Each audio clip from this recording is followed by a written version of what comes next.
TMC और CPI से national party का दर्जा छीना।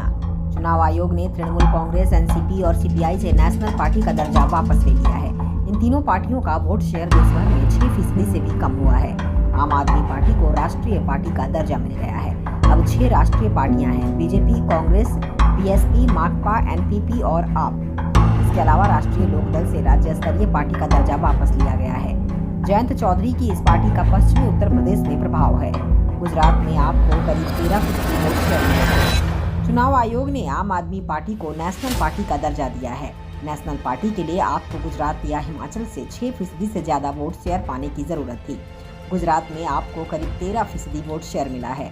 ऐसे में वह नेशनल पार्टी बन गई है। किसी पार्टी को नेशनल पार्टी का दर्जा हासिल करने के लिए लोकसभा या विधानसभा चुनाव में 4 राज्यों से 6% वोट हासिल करना जरूरी होता है। आप इससे पहले 3 राज्यों दिल्ली, पंजाब और गोवा में 6% से ज्यादा वोट शेयर हासिल कर चुकी है। राजीव गांधी की एक गलती और कर्नाटक में बीजेपी दाखिल। 3 अक्टूबर 1990 को कर्नाटक के दावणगेरे में हिंदुओं ने मुस्लिम इलाके में एक शोभा यात्रा निकाली। इसके बाद दंगे भड़क गए। इसी दौरान कर्नाटक के चन्नपटना में एक मुस्लिम लड़की को एक हिंदू लड़के ने छेड़ दिया, जिसके बाद सांप्रदायिक हिंसा होने लगी। इनमें दर्जनों लोग मारे गए। कर्नाटक में कांग्रेस की पूर्ण बहुमत की सरकार थी और वीरेंद्र पाटिल मुख्यमंत्री थे। उन्हें कुछ दिन पहले ही हार्ट अटैक आया था और वो बिस्तर पर थे।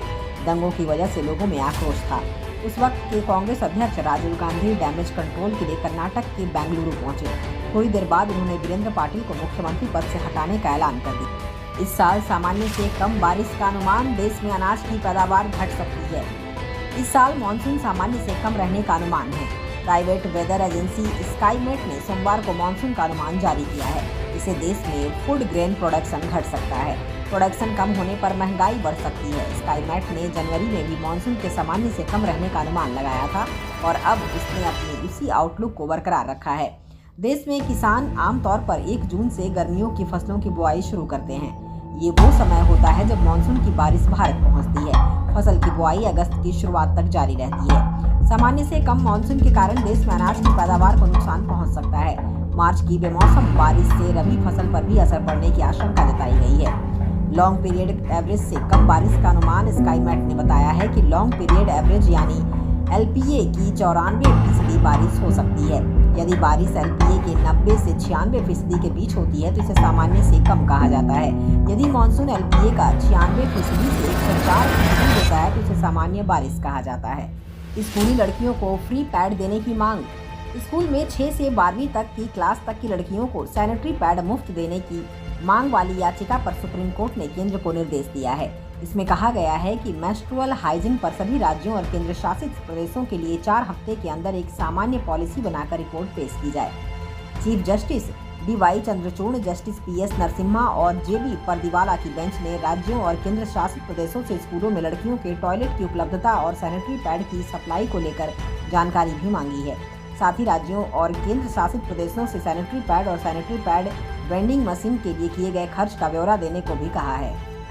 शाह बोले, अरुणाचल के लोग नमस्ते नहीं जय हिंद बोलते हैं। अमित शाह ने कहा, अरुणाचल प्रदेश की एक बहुत खास और अच्छी बात है। जब आप यहाँ के लोगों से मिलोगे तो वे नमस्ते नहीं करते हैं। यहाँ के लोग जय हिंद बोलते हैं। यहाँ कोई भी अतिक्रमण नहीं कर सकता। इसकी वजह यहाँ के लोगों की देशभक्ति है। शाह ने 1962 की जंग में शहीद हुए किबिथु के जवानों को याद करते हुए कहा, संख्या कम होने के बाद भी हमारे जवान बहादुरी से लड़े। 1965 में टाइम मैगजीन ने भी इस लड़ाई में भारतीय सेना के शौर्य की तारीफ की थी। भारत में सूर्य की पहली किरण इस भूमि पर पड़ती है। भगवान परशुराम ने इसका नाम अरुणाचल प्रदेश रखा। यह भारत माता के मुकुट का एक उज्जवल गहना है। उन्होंने कहा कि ITBP और सेना के जवानों के शौर्य के कारण कोई भी आंख उठाकर हमारे देश की सीमा को नहीं देख सकता। अब वो जमाना चला गया जब भारत की जमीन पर कोई भी कब्जा कर सकता था।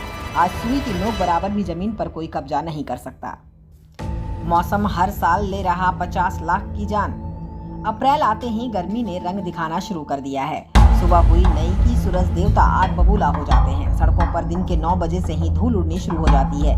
ठेलों पर नींबू पानी, गन्ने के जूस से लोग गला तर करते दिखाई देने लगते हैं। पारा चढ़ने के बाद ही हीट वेव यानी लू ने भी झुलसाना शुरू कर दिया है। इस दौरान राजस्थान, मध्य प्रदेश, गुजरात, महाराष्ट्र, उड़ीसा सहित उत्तर भारत में गर्मी प्रचंड रूप दिखाएगी। मौसम विभाग के मुताबिक दिल्ली में रविवार 9 अप्रैल का दिन इस साल का सबसे अब तक का गर्म दिन रहा। यहाँ रिज और स्पोर्ट्स कॉम्प्लेक्स में सबसे ज्यादा 37 डिग्री सेल्सियस तापमान दर्ज हुआ। इतना ही नहीं, अगले 3 दिनों में गर्मी और बढ़ने के संकेत मिल रहे हैं।